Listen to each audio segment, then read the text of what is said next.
Corey Feldman is detailing the terrifying moment he was allegedly stabbed with an unidentified object while in his vehicle.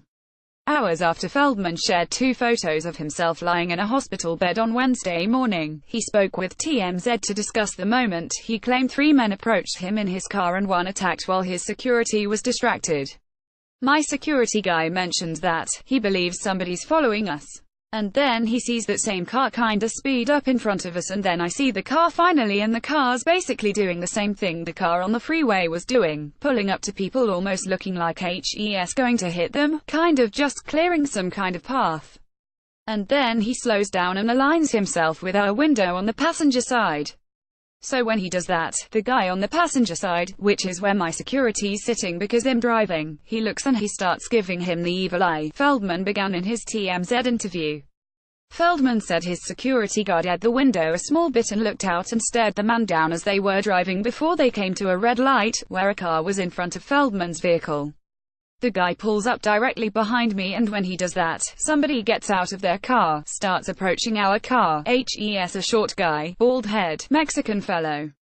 He comes up to the passenger side and he's trying to approach the passenger side door and he's standing there blocking it and he's like, get back in your car.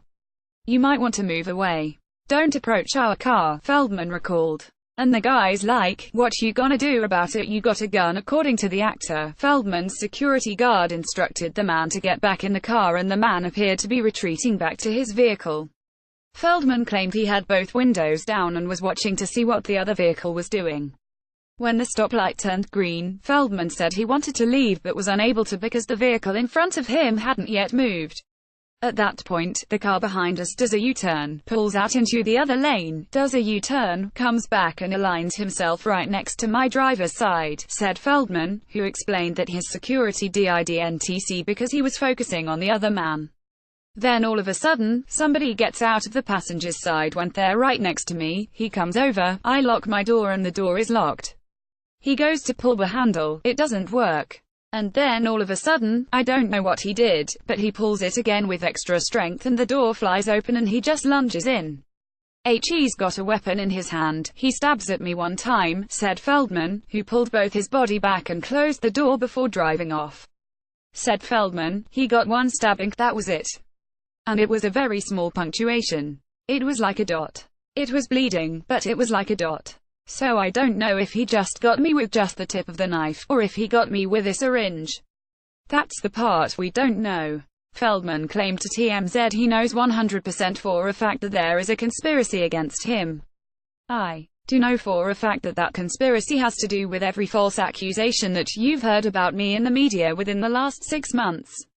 And I do know who the organizer of that conspiracy is, and I do know who it's being led by, and I do know why. It all has to do with the pedophilia claims that I've made," he shared with the outlet. "So I can't say that this incident was related, but what I can say is that it's very odd that a group of Mexican guys would pull over a car, go as far as opening a door and stabbing the person inside. Because generally, if they're going to do that kind of an aggressive move, they're going to ask for a wallet at that point, they're going to ask for car keys, they're going to ask for some kind of demand." Last fall, Feldman, who previously claimed that he and his best friend at the time, fellow child actor Corey Haim, had been sexually abused by people in the industry, launched a fundraising campaign hoping to crowdfund $10 million in 2 months in order to make a movie about his life and bring his alleged Hollywood abusers to justice. The number was later adjusted to $1 million, and Feldman has since launched a second campaign on a different fundraising platform, hoping to raise $100,000. Following the attack, Feldman's rep told people that he is being tested for infections after being stabbed by the possible syringe. Corey got jabbed with a long, sharp object last night after a business meeting, his rep said. He was in the car with his security team at the time. Initially, he was very shaken up and scared. He thinks he was stabbed with a syringe of some sort and there is concern that it may be infected. LAPD spokeswoman Officer Rosario Herrera tells people there is no suspect at this time and the investigation is ongoing.